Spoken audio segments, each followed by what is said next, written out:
Hello, hello, hi, folks. Welcome. Happy Tuesday. In hopes that you squeezed more out of your day than the day squeezed out of you. Welcome. I always feel like I get the light off. Anyway, so I did a little gig for you guys, did a little Trump impersonation for you guys. If you hate him or love him, either way, check out my my clip. I think I did pretty okay. I did pretty okay. It was a long skit. So anyway, maybe you can check that out if you like. And tonight I got a really cool story for you. D, what is going on? How are you? Welcome. I have one of the coolest stories that you're gonna hear. I haven't told a story in a while, so I'm excited to share a story with you. This is probably one of the most important, inspirational, spiritual story you're ever gonna hear. And it goes back to a king asking three major life questions. So here we go.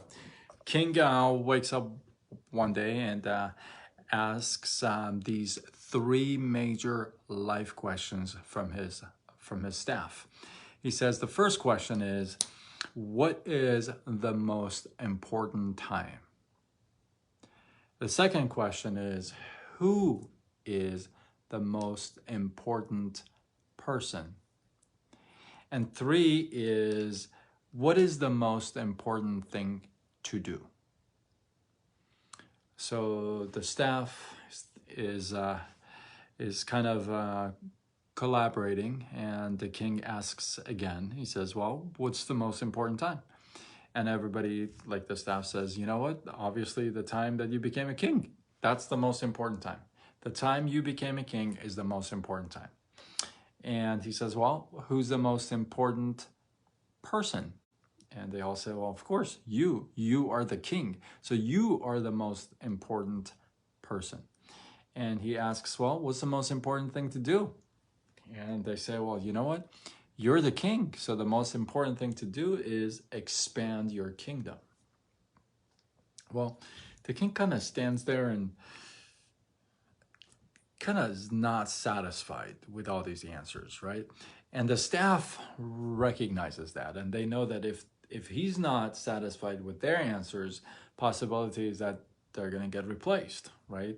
So one of these guys, the prime minister, if you would, says to him, you know, I can sense that you are not really satisfied with what's going on with the answers I gave you. So with the answers we gave you. So why don't you do this? There's a sage at the edge of the kingdom. You can actually go to that sage and ask him these three questions. Maybe he can be of more help. And the king thinks about it and he likes the idea. He says, you know what? That's a good idea. I'm going to do that. So the next day he gears up, and because it's the edge of the kingdom and there's other kingdoms, so what he does, he gets 20 of his soldiers and they go to the edge of the kingdom. And when he gets there, it's, on top of a mountain. So he tells his crew, he says, you know what, it's probably not a good idea for me to go up there with all the soldiers. So why don't you stay here, and I'm going to go up the mountain, talk to the stage, and come back. And they say, okay. And because he was going to go up by himself, he takes his sword with him. He gets up there. It's a long hike up the mountain, and he's the king. He's not really exactly in shape. So he gets to the top of the mountain, and he kind of walks around, and he sees the sage. He noticed the sage is there, and he notices that sage is meditating. You don't want to disrupt him while he's meditating. So he says, you know what, I'm just going to wait. So he waits half an hour, and like an hour, and like 2 hours, and 3 hours, and it's later in the evening, and no way, this guy is just going, right? So he's all like, well, I've come this far, I might as well spend the night and get to talk to him in the morning. So he puts his turban down, he puts his sword down, goes to sleep, and wakes up in the AM with the sounds of birds and all this kind of stuff. So he gets up and it's just this fresh air. He gets up, he gets a nice little stretch, and for the first time, he notices he's standing at the edge of the cliff, right? And he notices that Sage is gone. Sage is like not there, and he's all like he's probably going to be back, right? So he turns around, and for the first time, he notices that he can actually see his entire kingdom from top of the mountain, and it's a whole different glorious view. I mean, he is just like, wow, that's my kingdom. And he has not ever looked at it that way before, right? Because he was always in it. So from the top of the mountain at the cliff, if you would, he's just kind of, he gets this warm feeling about his kingdom, right? As he's experiencing this, he gets a little tap on his shoulder and he turns around and guess who it is? It's the sage, except that the sage has got his sword pointing right to his throat. So you got the king, on his back is the cliff, and his front is the sage with the king's sword right to his throat. And the sage asks the king, so, what's the most important time? Who's the most important person? What's the most important thing to do?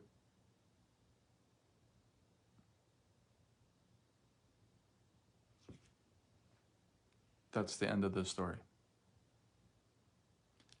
I'm going to ask you those questions. The questions are, what if you were Team Money? Well, welcome. Hopefully you catch the replay because I just finished the story. So you got to hear the story. So the questions are, what's the most important time? Who's the most important person? And what's the most important thing to do? Now imagine you're the king and you're standing right there and behind you is the cliff and Sage is in front of you with your own sword pointing at your throat, asking the questions you came up to ask him. Put yourself there for a second. How would you answer those questions?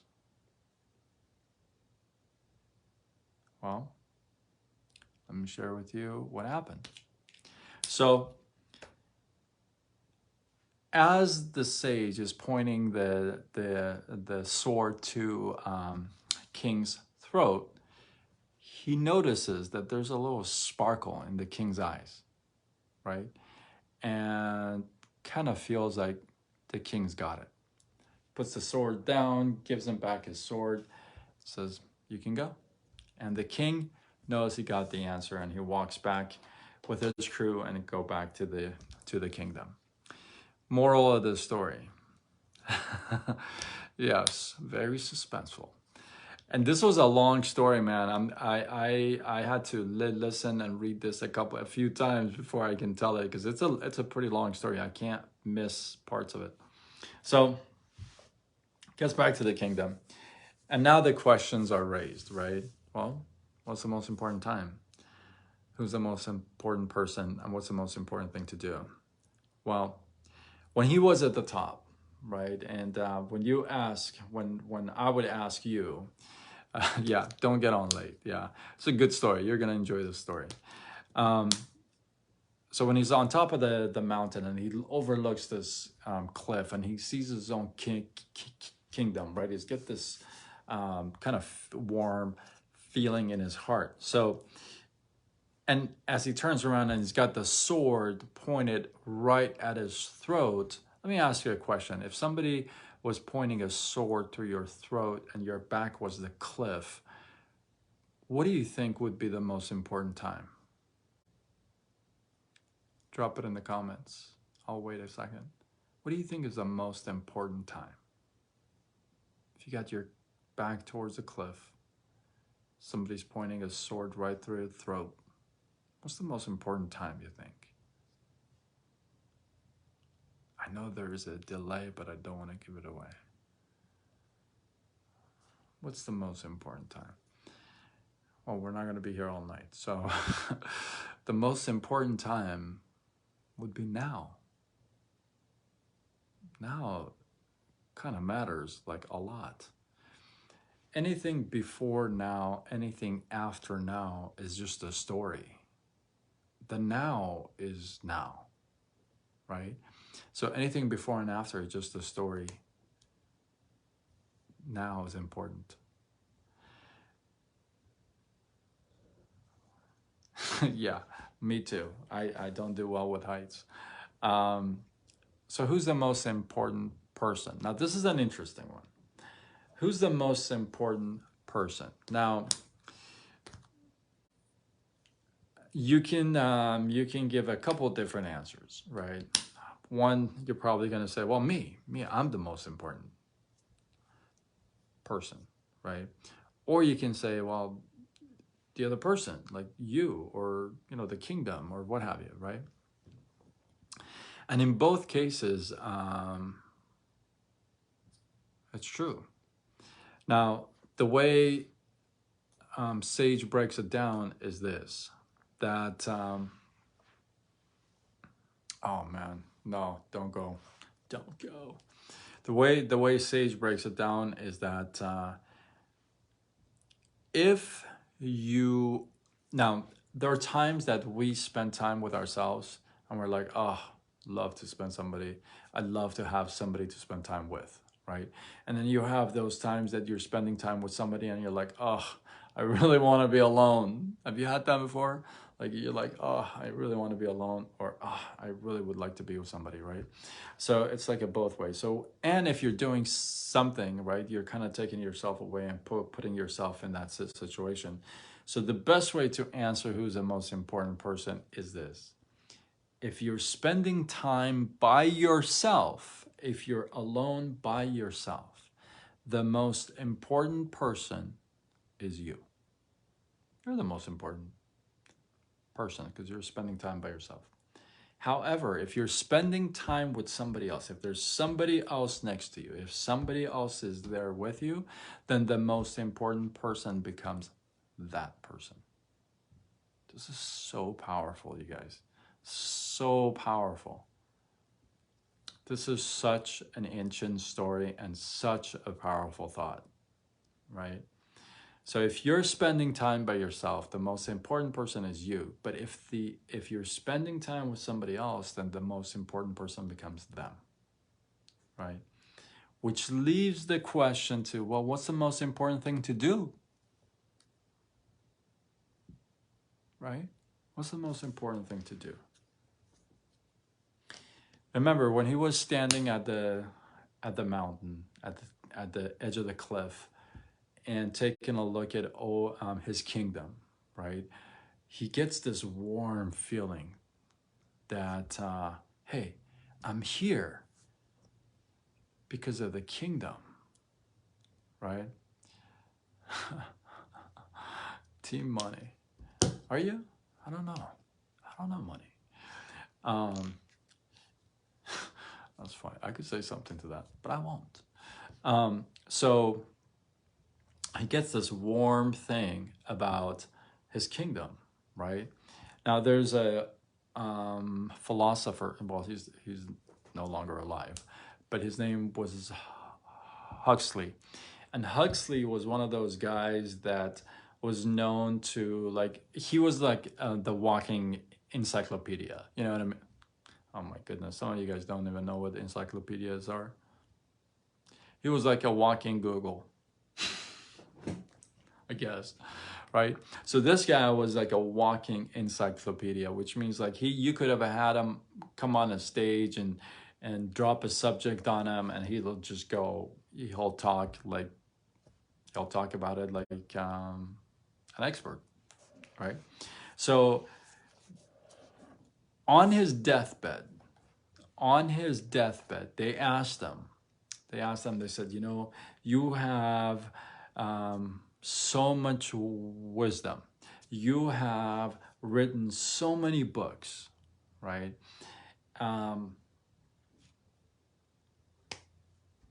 What's the most important thing to do? What is it to, what advice would you give people, right? And this is basically a philosopher, excuse me, an author that he's asked, well, what's your thought on this? What would you give? What advice would you give? One last piece of advice would you give? And this is one of the most intelligent folks at the time. And he turns around and he says, be just a little kinder. Be just a little kinder.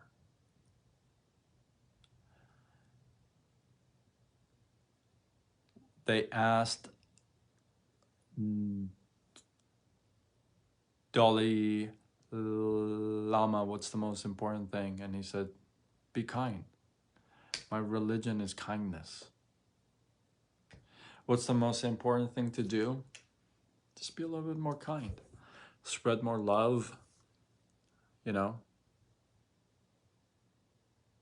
So you got to go back and marinate and let these marinate in your mind. Where do you stand with these, right? What's the most important time? Who's the most important person, and what is the most important thing to do? Especially when your back is against the cliff and you got nowhere else to go, right? And I feel like that is such a powerful story and such a magnificent message in these three questions. And the funny thing is, this happens to us every day. Like, we get to practice this every day. Like, it's not like, oh yeah, well, the next time this happens, I get a chance to be kind, I will be. It's like, you get 100 chances a day. You know what I mean? It's not like you got to sit there and wait for an opportunity to come to you. It's like you have the opportunity to make now the most important time every day. You have the opportunity to make you or the person you're with the most important person every day. And you get to be practicing kindness every day. So it's not like you got to sit there and say, well, and when the good Lord gives me another opportunity to just, be kind, I will be. Well, like, you know what I mean? Like, you got opportunities all around you. You go to the grocery store, you can be kind to the stranger at the counter. You know what I mean? You can just be kind. I love the message. Like I said, I just love the message in here because the funny thing is we all practice different religions, right? All kinds of stuff. Some of us don't even practice it, but some of us do, right? And the common one of the common messages in all of them is what? Be kind. Like, don't be a jerk. And that's pretty much what they say. Don't be a jerk to people. That's like simple. Like, why is that so complicated, right? But we make it complicated. I hope you guys got some love, some inspiration, some value. Feel like it's worthy of sharing. Do what you got to do. Go check out my Trump reel, my impersonation of Trump. I know he wears a long red tie. I did not have a red tie. I know he's got orange hair, so I that's my t-shirt. So I did the best I could with what I had. But I really wish I did have a red tie, but I looked, that's the only color, like just the red I don't have. Like the one that I put on, that's like the closest to red as I could possibly get. But go check out my my skit from Trump. Whether you love him or hate him, it's all good, baby. You know, but go check it out. Maybe it'll make you laugh. Hopefully, it'll make you laugh. It made me. I had to redo it several times because I was busting up laughing. And the skit from last night, the guy, who is this? John Not what? Oh my God. I was busting up myself so many times. It's like, this is so funny. But anyway, hopefully you guys enjoy it. Persian Trump. Yeah. Shh. Obviously, you haven't seen this skit. Go check it out. I know there's going to be memes all over that thing. So let's go, baby. Let's go. I'm going to go hit the gym. And it's beautiful because it's like 8:30 here and it's not 9:30. Thank goodness. I'm going to go have a nice killer workout. And until tomorrow, when we do it all over again. Much love.